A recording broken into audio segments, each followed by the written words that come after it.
Okay, this was... Yeah, this was an experience. Yep, Dune Part 2 by Denis Villeneuve. This is easily the best film I've seen of 2024 so far. Like, nothing else can come close. Yeah, it already seems like an instant classic and like a masterpiece. Yes. It's amazing. It is. Like, everyone says all the interesting stuff is happening. It happens in Part 2. They weren't lying. Like, even though this film was, like, so many people talking, you're still able to get engaged in stuff. It's just like Oppenheimer, which, by the way, has just won Best Picture. All the awards are absolutely deserved. But anyways, back to Dune Part 2. So, Thade, what would you like to say about Dune Part 2? I thought Dune Part 2 was amazing. Like, I watched Part 1 recently. Like, I didn't actually watch the movie whenever it came out. But as soon as I watched Part 1, I was like, okay, I'm waiting. Like, we need to go watch this. And I was blown away by it. Everything in Part 1, like, if you look back, since I saw it recently, like, it was building up. He was kind of seeing the future and stuff all the way back then, and all of it kind of comes to a climax in this movie. And Timothée Chalamet had, like, an amazing performance as Paul. Yeah, like, this film gave me so much more of, like, an appreciation for Paul as a character. Like, we got to see more of, like, the stuff he's going through, the conflicts, and him taking control of the power. Not to mention, also, Paul's fighting has also, like, he's also gotten better. Like, if you look at Paul's fighting in the first film and compared to this one, he's definitely learned a lot of stuff. Yeah, and he's kind of, like, grown as a character, too. Like, he's proven himself to the Freemen that, like, he can be their leader. He didn't just take over, like, okay, I'm just gonna use my psychic powers and take you over. Like, he actually kind of proved himself and took command during the movie. Like, he grew up kind of during the course of the film. And it was kind of crazy to see, like, near the ending, like, spoilers, but, like, whenever he came out in front of, like, all the Freemen, you could kind of see, like, he's the guy. Like, it was actually kind of crazy. The whole movie kind of, they're all talking about, like, oh, are you the Messiah and stuff? He kind of proved that he was. I am not the Messiah! Okay, I'm the Messiah! Yeah, he kind of... No, fuck off! Yeah, at the start of the film, he's like, okay, I'm not the Messiah. I'm not your guys' leader. By the end of the film, he, like, drinks the water life, and he's like, okay, I guess I'm the Messiah now. It's just like Life of Brian, except much more dramatic and all. Yeah, I think he kind of proved it, though, too. Like, he didn't just take over just because, like, he went kind of nuts. It kind of proved he was, like, he was a force. So I'm really excited to see what happens in the next one, too, because I think they've got to do, like, the ending to the trilogy. Yeah, Part 3 is already being written right now. Okay, that's nice. And by the way, like, Paul's just, like, a great character study. Like, so far, one of the best characters I've seen in 2024 so far. Just fantastic Chalamet. Yeah, because you can see there's so many different things that happen in this movie, like his character develops and stuff. And you can kind of see, too, like, he kind of gets turned to the dark side by the end. Like, he starts off wanting freedom and stuff, but then he might be kind of becoming the villain, like, I don't know. Yeah, and, like, normally, when actors are kind of, like, yelling for their scenes, like, it sounds like they're trying too hard.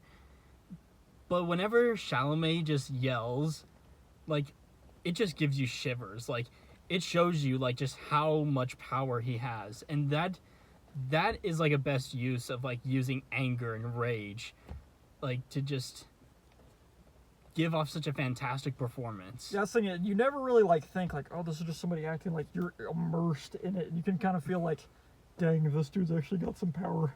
Yeah. The rest of the cast was just also just stellar, like Zendaya, Javier Bardem, Rebecca Ferguson, a surprise appearance by Anya Taylor-Joy, Florence Pugh, Christopher Walken. By the way, all right, put on something because we're about to dive into Dune theory. All right, I have a theory that Dune and Kangaroo Jack exist in the same universe. There's a line where Walken, like, all right, so Christopher Walken's in this. He plays the I think he's the Emperor. The Emperor, and Florence Pugh mentioned something about kangaroo. There you go. He knew. There you go. There is your undeniable proof that Kangaroo Jack and Dune are both in the same universe. In fact, they were both produced by the same studio, so that just gives you more proof. I remember, when you look at Kangaroo Jack, you saw an ugly He's the one. He actually might be the prophet of our time. So. Okay. Oh yeah, David Bautista. Oh yeah, he did great in the movie. Still, I can't Oh, pronounce his first. Skarsgård. Yeah. I don't know what his first name is. I forgot what his first name is. I But, always have trouble pronouncing celebrity names. but he was really good. He was the Baron Harkonnen. And then there's Austin Butler. Yeah, Austin Butler is Okay. a little bit interesting. At first, I was just like, I genuinely can't take this man seriously. Because, like, the voice, like, as soon as he showed up, I was just saying, Oh, mama. hold on, mama, I lost all my hair. And plus, like, the voice, I just wasn't expecting that voice. But, like, I just don't, that bald just makes him Yeah, he look looks a bit, just a tad too goofy. Like, apparently in the novel, he wasn't bald. He had hair. Like, he had this hair, but for some reason in the movie, they just decided to make the character bald. But it kind of works out there because it shows he's like kind of like a psychotic alien Yeah. almost. But as the film progressed, like, you actually also see how much of a force, like, Austin Butler's character is. Especially, like, when it comes to, like, the fight scenes he's in. The best, oh yeah. Wait, did we round up all the people worth mentioning? I think so. Oh yeah, Josh Brolin's also back. Oh yeah, I forgot. Yeah, he was in there too. But is there anybody else? I think that's most of them. Yeah, I think that's it. Yeah, Josh Brolin was good. Yeah. Yeah, he was actually very good as like kind of like the mentor to Paul. Mm-hmm. Now, let's get to some of the best, like, let's talk about just some of the best scenes in the movie. Like, there are many standout moments. Like, one is when Paul is trying to, like, ride the sandworm. Like, there's this fantastic, like, wide shot where, like, Paul's, like, the size of this. He's running. Yeah. There. It's like a painting. What else? Oh yeah, there's the opening scene I thought was cool, like whenever they're coming out of the sand and stuff, like the Harkonnen soldiers are coming down. Yeah. And like they do a surprise attack. Yeah, like, and then one of my favorite scenes, it's Paul versus Thade. Yeah, just like, the fact that there's no music, like, it just makes it all the more suspenseful. And the fighting choreography, like, I feel like reaches its peak out of all the Dune films in this scene. Yeah, it really shows too, both of them are kind of like the yin yang against each other. Like they could both win, like one of them can end up taking the power, and Paul like somehow ends up taking it like right at the end, like right to his last breath. It was actually crazy. And like after watching the first film, it kind of parallels that scene. Remember whenever he was like training with Josh Brolin's character? Yeah. Like the stuff he was actually training for ended up coming in clutch, like right there. So it actually kind of like came full circle. Like all of his training led up to this point, and he could like barely survive and stuff. Like I thought that was crazy. And what also made it like different from all the other fights, this time they didn't. This was fully without their kind of protective stuff. Yeah, they didn't have their shield. Yeah. And I mean, there was like a lot more at stake too, because literally like he was gonna nuke the spice fields. Like the Emperor was standing right there, like he was trying to take over pretty much the whole universe. Like that's the thing. There's like so much stuff going on in this movie, and it's crazy. Yes. What were some of your standout scenes? I thought like Fade's introduction, where he's on like the Harkonnen planet, and they kind of have like the sun where it makes everything like black and white, and he like comes out and stuff. And whenever he actually fights the last people, like the Atreides. There was someone else we forgot to mention. Leah Sedux. Oh yeah, she's in there too. She's one of the. She was also really good in this. Yeah. As a matter of fact, she's really good in anything she's in. Yeah, she was probably like the witch group or whatever, the Bane Gesserit, I think that's what they're called. Yeah. Yeah, she was kind of like trying to play Fate as like, okay, she's our other option if like Paul goes nuts. She's part of the group who gives like the Gatorade drink. yeah, the drink that just makes you go nuts, I guess. Yeah. Yeah, the secret Sprite cranberry of the galaxy. What else? Oh yeah. Now something else that also gives me chills is the score. Yeah, it's amazing. Hans Zimmer, like he cooked with this one. Yeah, he also cooked in the first one. Greg Fraser's cinematography is also like just terrific. Like, I can understand why he wasn't like he did this like because of this film, he wasn't able to fully commit to the Gareth Edwards film, The Creator, but he was still able to do a banger job on this film, and like he also just stepped it up on this film compared to the first. Like this, everything in this film just feels like a natural evolution of like everything. Like it took everything from part one and just cranked it up to like 500%. Yeah, I was thinking, it was great that they actually separated out too, because like part one set it up, and then like part two is like the climax, like everything goes nuts. Yeah. Because that was one of the mistakes with the original one. Like there was the 1984 Dune. A lot of people didn't like the movie because it was like too long and like it needed to be separated into two films. Like I think Denis Villeneuve like did an amazing job separating it and stuff. Yeah. What else is there?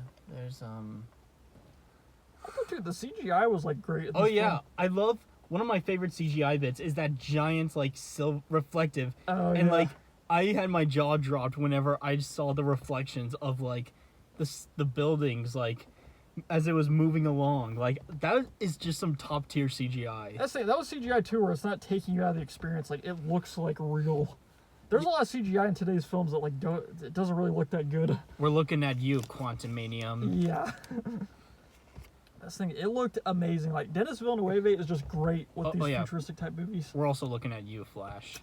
Yeah, Flash. Please don't Google Ezra Miller. Okay, what were you saying? But I just think he's like an amazing director when it comes to like these like sci-fi. Like he might be the next like great sci-fi director like ever. Because he had Blade Runner, which was amazing. He's had both Dune movies. Like he's been doing an amazing job with these type of films.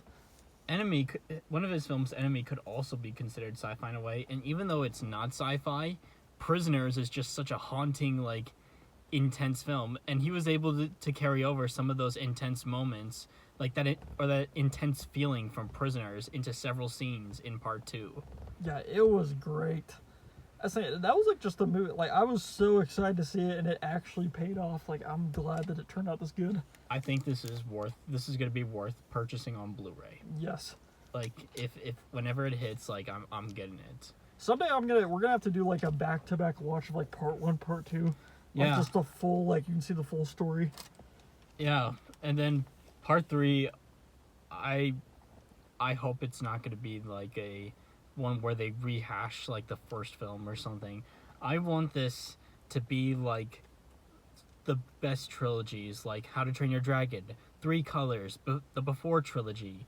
Like OG Star Wars. OG Star Wars kind of does that, like the third film recycles. Like Yeah, that's true. oh yeah, there's also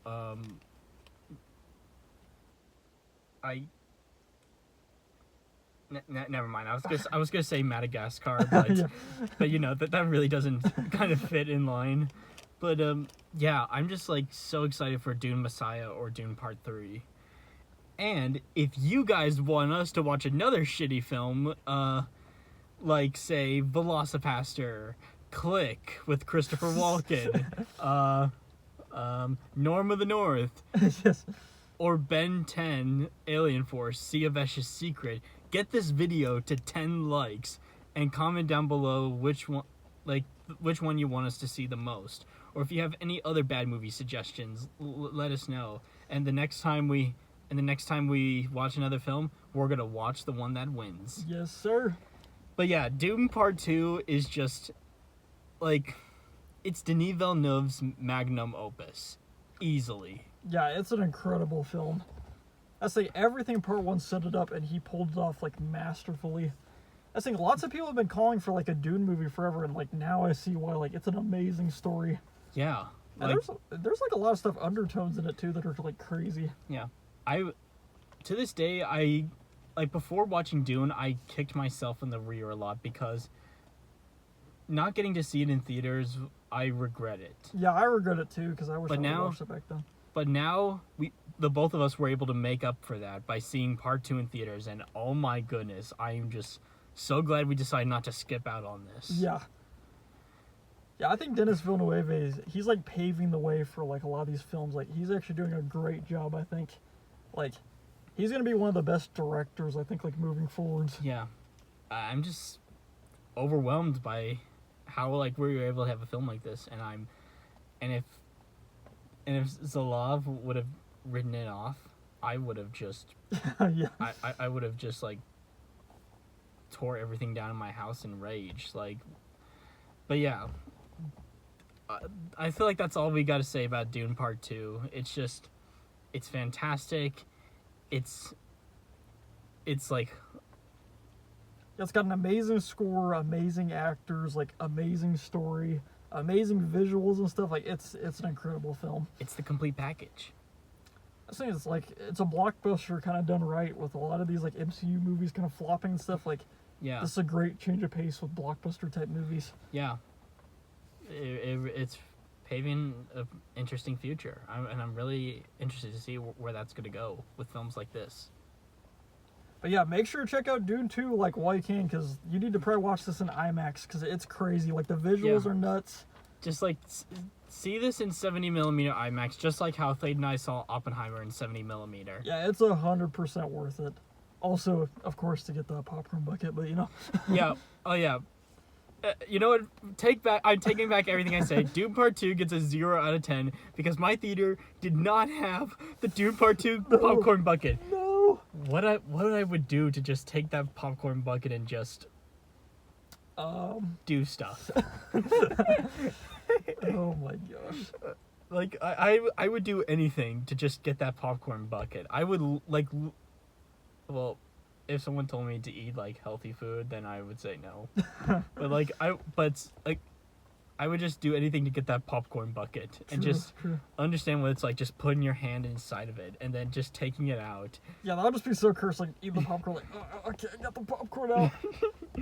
Make you put some blue juice in there. You're like, okay, I'm drinking the water of life. You can drink like some blue Kool-Aid out there, then like you're gonna become a space emperor afterwards. I guess that's it. Wait, hold on. We gotta do the.